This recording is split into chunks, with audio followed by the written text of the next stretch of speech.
Nick Fuentes has been certainly a lightning rod the last year or so.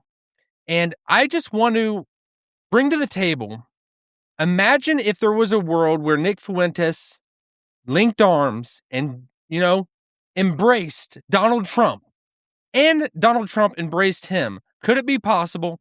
I immediately go to the song Imagine If There's No Heaven or Imagine There's No Hell Below, like with John Lennon. Imagine if all the podcasters, the right podcasters, got together and put their heads together and came up with a better solution than just opposing Trump's administration. Instead of just trying to correct it and try to, lambast it, but bring some actual solutions. And what if Donald Trump linked arms with the right podcasters? I want to bring this up because there are things that I agree with Nick Fuentes, but there are things that I certainly disagree with. And I've shared that in numerous videos. But we're going to start off with what I agree with. This was Nick Fuentes on Dave Smith's show, and they got into the Trump's administration and how he's going about everything. And Dave Smith brought up Pat Buchanan and how he was very good for his time. But Nick immediately corrected him and said, but Pat Buchanan was not a winner. And I think about what is different between Buchanan and Trump. In 2016, when Trump was running in the primary, they said, will you endorse the eventual nominee if you don't get it? And Trump said no. Yeah. He said, I have a lot of leverage. He said, so I'd like to run as the Republican, but if I can't have the nomination, then maybe I'll run independent. And they said, well, Hillary Clinton will surely win. And he said, well, yeah, then elect me as the Republican. Otherwise, I'll tank the whole thing. And to me, that's and I told them that actually at the dinner. I said, that is when you were at your apex because you were playing to win. Yeah. That's when I knew you were serious. You weren't just going to say, well, if I win, I win. If I don't, I guess we'll just have Republicans. It's like that burn the boats mentality. That's what we as the base need to develop, that kind of consciousness or that leadership. No, that is something I certainly agree with Nick Fuentes. I love that mindset of his. That's why I'm so drawn to him. I don't know about you. I am drawn to that. Winning at all cost, burn the boats mentality. That's the way I brought up the chaos. I've said that at times. I like a little bit of chaos. I got a little bit of Joker in me, but you got to harness it and use it for a greater purpose. And I think he goes off the rails because he goes too far and he takes it to its extreme as opposed to telling Donald Trump where he's wrong. But then how can I make it better? Because he always says, well, Trump, he's completely lost me. The right has completely lost me. You've lost my vote. Nick, we know that Trump has lost your vote. We know that the right has lost your vote. You're not going that way, and it doesn't matter. It's not you're a lost cause at this point on their side. It's why can't you come a little bit more, move a little bit closer? It takes a little bit of humility to do that, but say, how can I make it better where you're at? And I know he doesn't want just the lesser of two evils. He wants to kind of just burn it all down so he can build it up in his own image. That's where I see it. That's how I see it. Might not be correct. I might be wrong about that, but that's where I see it. I think he could bring a lot more better ideas if he just came to the party, because the ones in power is Donald Trump and the administration that he's going to leave behind after he's gone. I disagree with the way things are going right now. I'm not where I think everything Trump does is gold. It's not. It doesn't feel like that, because if we're honest, we're getting months into this war with Iran, and it seems like it's just stagnating. Just where are we going from here? I want to move into that in a second, but I also want to look at, this is where it actually is a little bit stronger. He talked with Steven Crowder, and this perfectly exemplifies where Nick is at. Because Steven Crowder brings up to him, what could the right do to earn your vote? If he gives out pretty easy things that you could get on board with, social right issues, things that that stand for your values as a conservative. But if a person was all of that, but they supported the war in Iran, could you get on board? Could you support that person? And Nick's answer was very enlightening. Would you vote for a Democratic socialist like Bernie Sanders, but he's against the war in Iran? and he talks a lot about global Jewry, or would you vote for the person who is America first to the right on all issues, including immigration, including labor, including tariffs, including social issues, but he supported the war in Iran, and as far as he goes, there's no more funding for Israel? Who would you vote for? That's a pretty extreme hypothetical. It is an extreme hypothetical. But what matters to you more? I don't know. But okay. What I would say... Before we go any further, all right, just that itself, he could not, he would not, because he has one thing on his mind, that if it goes with supporting somehow with Israel, and I've really backed off on this. I'm not like where I'm supporting Donald Trump at all costs. I agree with certain things that he's doing is doesn't seem like I don't see your vision, Mr. President. I don't see where we're going. I don't see an off road of where we're at with the war with Iran. Because it's just a lot of just threatening. I'm going to do something. I'm going to bomb your civilization. I'm going to wipe you off the map. Will you also come to the party and come to the table and negotiate with me? But you got to keep in mind, I do agree with Donald Trump that he's dealing with people that aren't that trustworthy. They're crazy. They really are. And I'm not saying the people of Iran are like that. Not all of them. But the people that get into this mind virus, I wanted to back off the rhetoric that I use, but of Islam. That I see it as I don't know how else to say it. I see it seems like it's very dangerous when people want to strap bombs in themselves, want to mow down their population that oppose them. So it's you're dealing with those type of people. But I agree that the Israel component is weird. Do we need to stay out of it completely? Can we as America come in and do good for it into the situation? Because otherwise, who knows what Israel will do? And I get that. That's why it's I understand it's reasonable to understand that what Israel does to America and how they are just pulling us along. It feels like that at times. It seems like that. I get that from both angles. I get that. But it's what Nick's doing, he's just opposing all of this. He will not extend an olive branch whatsoever to come to where the administration is at. Could Nick on his show next week come out and say, Mr. President, I'm here. If you want to talk to me, I'm willing to listen. I'm willing to be maybe a part of an advisory role of your administration, of saying because he's obviously leading the younger vote in this major Groyper movement that are going to be you got to deal with them. You have to deal with them. You can't just brush them off like they don't have any power. I understand there is a difference between thinking they have more power than they really do, because we saw in the election with Thomas Massey, he lost. So the social, these influencers out there, they didn't have as much power as it would seem that they have. But you also have to agree that soon the people that are in power now, the older generation is going to go away eventually, and the up and comers, if it's not attacked head on, they're going to take our country in a crazy direction. And this is where I'm at. Honestly, I battle between in myself. I like a little bit of chaos. I like to know I want something interesting to happen. And I want something to actually not just be in a day by day of this is so boring and bleak and things aren't getting better. Because it's I understand going over to countries and trying to occupy and conquer other nations, which I'm all for. I'm for that. I don't know about you, and I know a lot of people aren't like that. I think as America, I would like that we conquer and take over other nations. I would like that. It's not saying that's just how I feel. That's how I feel. Because I think we have a lot to offer as America, and I think if more of the world was like America, it would be better. Because a lot of people, if you're honest, whenever you go outside of America, people just want to get back to America. They can't wait till it's fun to visit over there, but imagine everywhere was America. Imagine that. That would be pretty cool. It would be pretty cool.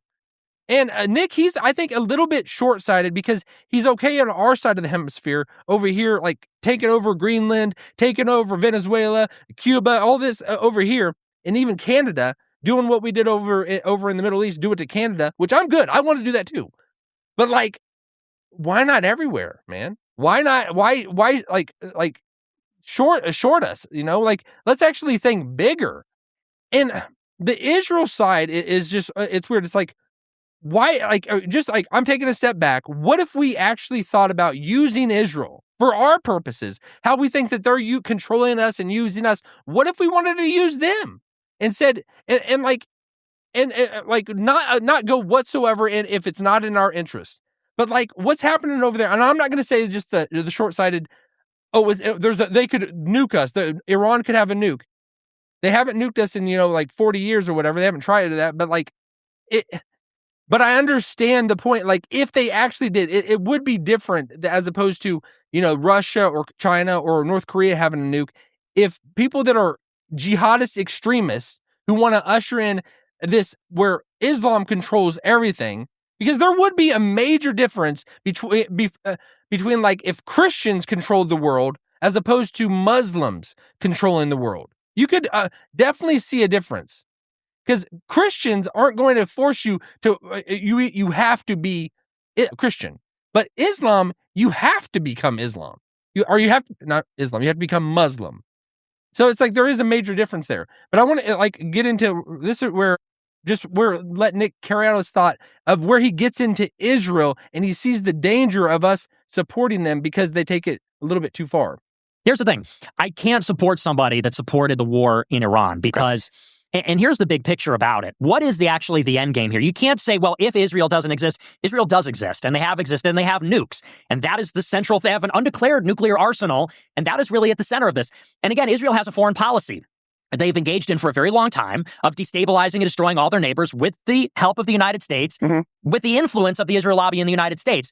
So you can't say like, well, if Israel didn't exist and if this and if that. Israel's plan is to use the United States to topple Iran. Why? So that they are uncontested in the region. They don't want any rivals. Why? So that they can dominate. This is like big picture geopolitics. This is the center of the world island. Okay, you have Europe, Asia, Africa. This is where all the world's resources are. All the commerce is going to go through that rimland area through the Middle East, the Red Sea, the Persian Gulf, and then overland through the Middle East. They're going to control all of that. They're going to have hegemony over that, over the Arabian Peninsula. That will make them something like a superpower. I know that sounds crazy to say. No, it doesn't sound crazy. That doesn't sound crazy at all. And I agree with Nick in how I agree with his overall strategy. I don't agree with his tactics. I agree with like his mentality, his mindset of wanting America first, America to dominate, to conquer. I love that. I love that he points out what Dave Smith did not point out, which they look back at Pat Buchanan like he was like this awesome figure, and he was great. I don't know too much about Pat Buchanan, but I know what they're talking about. But it's like he lost. He was not a winner. Donald Trump had me from the get-go. I wanted him to become president before he became president. Because I saw him like he was saying things like we lost our like soldiers, our blood and treasure over in these countries that we're going over and defending and fighting for, and we're not taking the oil. Like if you're like, when did it become like Alexander the Great wasn't like a badass? Like Alexander the Great conquered, took over lands because he wanted to spread his way of life. It's like, what better like thing to do for a U.S. president to spread the best way of life in the world to other countries? To have like, not to just say like, we conquered you that you belong to us or whatever, but like in a sense, it's like kind of like that. Kind of. It's like, it's not like everybody becomes a U.S. citizen. But there is like if a pathway to becoming a U.S. citizen, but it's like we take over in their resources and we spread our influence. I like that. I don't know about you. Maybe that's just seems kind of kookery. And I know a lot of people just want to just be like, oh, that's nonsense. And they don't even want to talk about that. Like, really? This is like, we're living in a virtual world. It's a real world, but it's like, we only have this one life. Let's have fun with it. And if it's like, if you're America, it's not like you're spreading anything terrible. We're not like conquering them. We're bringing everyone a better way of life instead of just going in there, fixing their problem, walking out, and then it just turning into crap when we leave. That's kind of how we see things go over and over repeatedly. Nick, I like his strategy. I don't like his tactics. I don't like the way he's going about this necessarily, but I get it. I do understand this. I'm not somebody that's just been red-pilled the last year or so. I've been red-pilled since I was born. And you can say you're not red pilled at all. I think I am. I pretty easily see, and I understand, because I see the comments come in like, oh, you don't get Tucker Carlson. You don't get Nick Fuentes, what they're talking about. You don't get how Israel is just controlling us. The organized Jewry, they're controlling us and pulling the strings and doing all this. I do get it. I do understand it. But I don't see it as such a terrible problem if we don't like fight back, if we don't like use it for good purposes. We like, and I know that's not making sense how I'm saying it. I see Israel, just to be upfront and honest, I see them as God chosen people. I do see that. But I'm not saying I see them as they're perfect. It's just like if you're familiar with the Bible, in the Old Testament, they like all of their kings were evil. Do you understand that? Pretty much every one of them. They goes through the list, and there's maybe two that were good kings. And they did a lot of bad. But it doesn't remove who they are as the people that God chosen, and he has a fondness, an election, a gift, a responsibility he's given them. That's where I'm at with that. With it, and I know people don't agree with that. So, but recognizing that doesn't mean I have to support them in every which way. But it's just recognizing who they are. And it's like us as the United States, just think about if we go back in time, the king of Persia, that might be a little bit more connecting to today, or the king of whatever, Assyria, the king of Greece, Rome, whatever. I don't know. But they had relationships with Israel. But it's all these kingdoms, they have risen, they've went up and they have fallen, but Israel has stayed. And they're a kingdom that has that went away and has come back. They've tried to rebuild. It's why don't we come alongside them, recognize who they are, maybe not support everything they do. If you don't want to be in the war with Iran, don't be in the war with Iran. Because I don't see the benefit of us being over there necessarily. I get the talking points that Trump says we can't let them have a nuke. That does seem kind of bogus. It does seem a little bit bogus. I get that. We've destabilized it over there, but if we used it as our presence over there to not just bomb them and leave, but to take over, spread our influence, and use Israel. Let us use them. Let us use you. I know that seems so weird, and that sounds ugly. But I mean, everybody says they're using us, they're controlling us, they're pulling us every which way. Why don't we get a part of that game? Why don't we actually do it? And I think behind the curtain, Donald Trump is doing that. He supports Israel, but only in so much as they benefit him and the United States. And I don't necessarily see his end game. I don't see his vision of what's going to come of this. So it seems like it's easy, clickbait or rage bait for the people on the right, these social influencers that are speaking their mind and saying all this nonsense. It really is just nonsense. It a lot of it is. Because it's not taking in calculation of all of these things of how it could better the U.S. and better America. So I understand Nick's point to burn it down. He wants to burn it down, restart, and I like that. But your end game does not make sense. Nick's end game does not make sense. Say we just lay low. We lay low and we just let's get the Democrats to win. We just want him to win for some reason. I get it. I know why he's doing it. It's not like I don't understand. I know why he's doing it.